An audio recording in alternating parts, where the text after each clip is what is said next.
Respected colleagues, dear friends,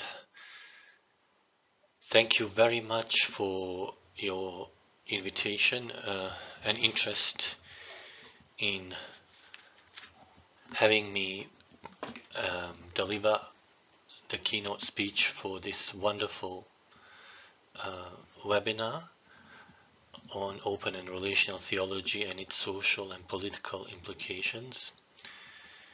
I am sorry and I do apologize for not being able to be with you live online. Given the time difference, it was unfortunately not possible. So my talk is going to approach the subject matter of open and relational theology and its social and political implications from the perspective of progressive Islam. And my aim is essentially to provide a brief overview of the normative imperatives and the delineating features of progressive Muslim thought as a form of open relational approach to the Islamic tradition and discuss some of its major socio-political ramifications. Let me start with my basic premise. Our worldview shapes how we conceptualize the divine, and vice versa.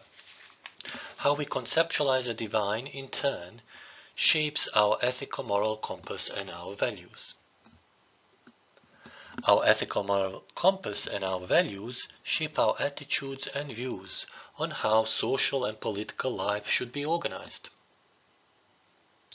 Not unlike in other major world religious traditions, in general, and in Christianity in particular, the Islamic worldview is based on the idea of a partnership between the divine, as the source of awe-inspiring majesty, beauty, and goodness, and humanity. Humanity has been tasked with a special ethical responsibility to embody and enact these God-like values and attributes at both the level of individuals and societies, seeking to create conditions that contribute to flourishing and well-being of all of God's creation.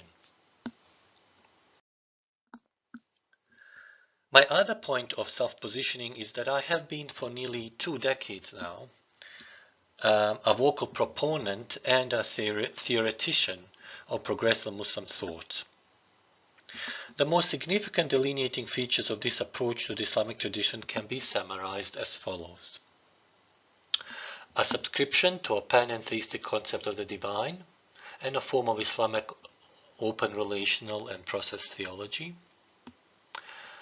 An approach to the Islamic tradition that emphasizes creative, critical, and innovative thought based on epistemological openness and methodological fluidity. An approach to Islam that recognizes rationalist and contextualist approaches to Islamic theology and ethics. An approach to the Islamic tradition that is based on a form of political governance based on principles of constitutional democracy. An Islam that could be termed a form of Islamic liberation theology.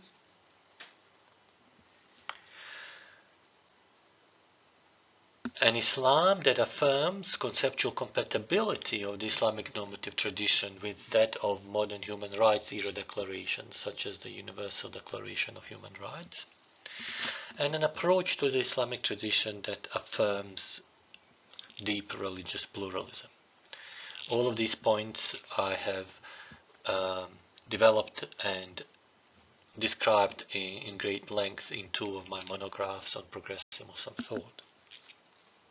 And for those who are interested in these in more detail, I refer them to these writings.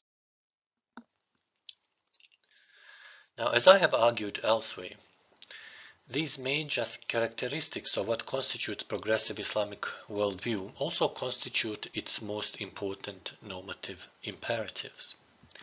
The concept of the imperative for the proponents of progressive Muslim thought refers to certain theological, moral, and ethical principles that ought to guide principled actions of those who believe in the Islamic message, and which are considered to be in accordance with the foundational Islamic textual sources. Importantly, however, these normative imperatives of progressive Islam are considered to be applicable to all humanity, since they are premised on the belief in pre-theoretical and pre-conventional concepts of truth and justice that do not presuppose faith. In the context of Islam as a religious tradition, this translates itself in the idea of Islam being an ethical, religious worldview whose anchoring value is the idea of ethics of responsibility, in which humans, as God's partners, have the responsibility to act justly and fight for justice, even if it is against their own self-interests. This idea is conveyed eloquently by one of the leading progressive Muslim thinkers, Professor Khalid Abou Fadl, who states that, and I quote, "The religious conscience should be invoked in all situations that could create a greater sanctity and understanding of the sacred nature of human life." In other words, the normative imperative is an affirmative obligation of the idea that the religious conscience must be thoroughly engaged with everything that elevates human beings from ugliness to goodness. Abdulaziz Sakadina, another leading progressive Muslim scholar, uses the terminology of ethical necessity, which more or less corresponds to what I have termed the normative imperative in my writings. For Sakadina, ethical necessity is, and I quote, "an action that is rationally required, wujub aqli, because it is based on moral norms that follow from human nature, which not only serve as the underlying framework for natural law, but also Islamic natural law, if approached from the standpoint of rational theological ethics to which progressive Muslim thought subscribes."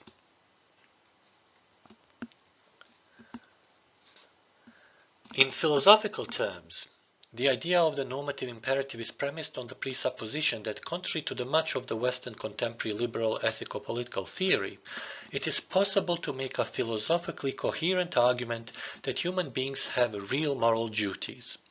As a result, it is possible to deliberate and ultimately form a judgment about the truth of different moral and ethical claims on the basis of one's commitment to ethics of responsibility and humility, and hence legitimacy of diversity. However, this process of deliberation about truth and justice is dialogical in nature and considers diversity of perspectives as integral to it.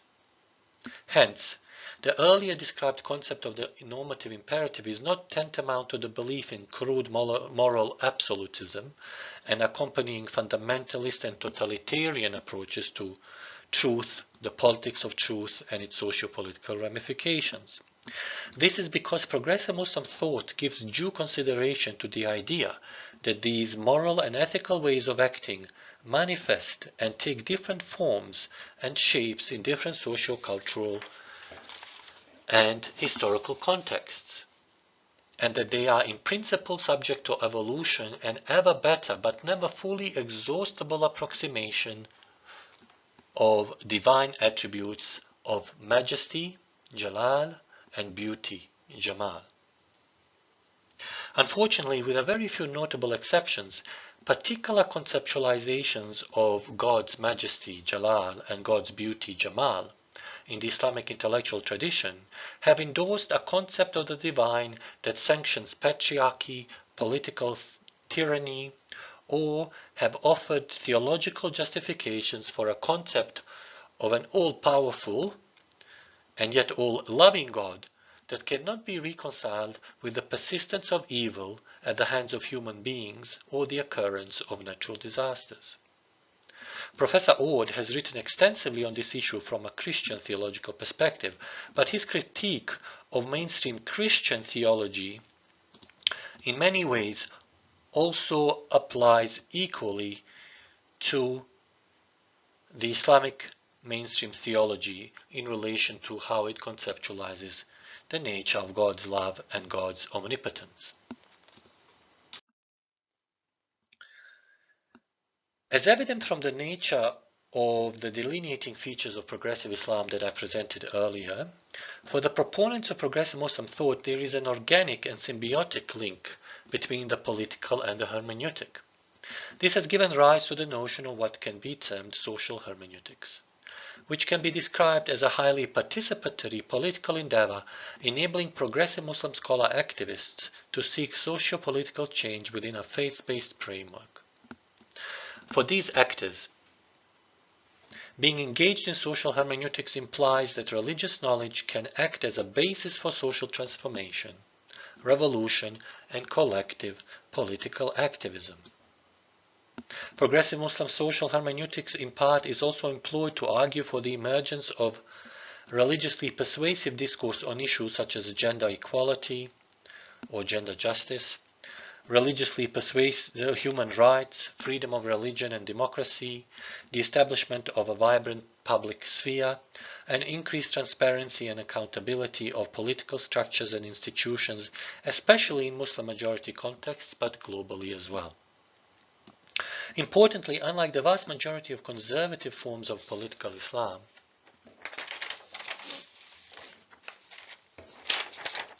progressive Islam is cosmopolitan in outlook, embraces constitutional democracy and contemporary ideas of human rights, gender equality, and vibrant civil society. It is noteworthy that many proponents of progressive Muslim thought are women. It is they in particular who are dislodging the epistemic privilege enjoyed by traditionally educated, exclusively male religious scholars and clergy. In this context, they play a major role in the process of shifting the locus of authority and normativity in Islamic discourses. With the focus on gender equality and particularly the reform of traditional jurisprudence pertaining to Muslim family laws, being one of the pillars of both their scholarship and their activism, female progressive Muslim scholars subscribe to the idea, stemming from feminist discourses, that the personal is political, thus bringing issues of gender and the Muslim juristic tradition in general to the forefront of Muslim politics.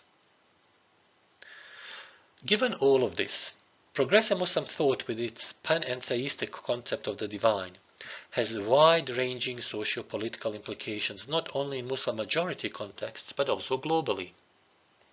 Its worldview is premised on the imperative of adopting a creative and critical approach to knowledge by means of epistemological and methodological openness, the possibility of epistemological, moral, and ethical progress, the imperative of the gender justice and non-patriarchal interpretations of Islam as examples of rediscovering the ethical in Islamic law, the utmost concern for the rights of all, especially those on the margins and the vulnerable, the non-monopolization of religious truth, and a contextualist approach to the normative fountainheads of Islamic tradition grounded in a concept of an open relational God rooted in justice, goodness, mercy, love, and beauty.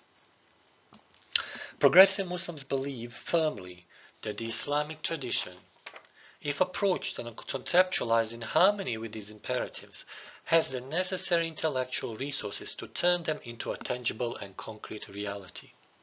This process, of course, will be long and arduous, but the journey and the destination that is desired, I am convinced, will be very worthwhile, especially since the imperatives of progressive Islam are premised on the idea of a uniquely Muslim contribution to broader universal discourses on many pressing socio-political and ethical conundrums facing humanity today.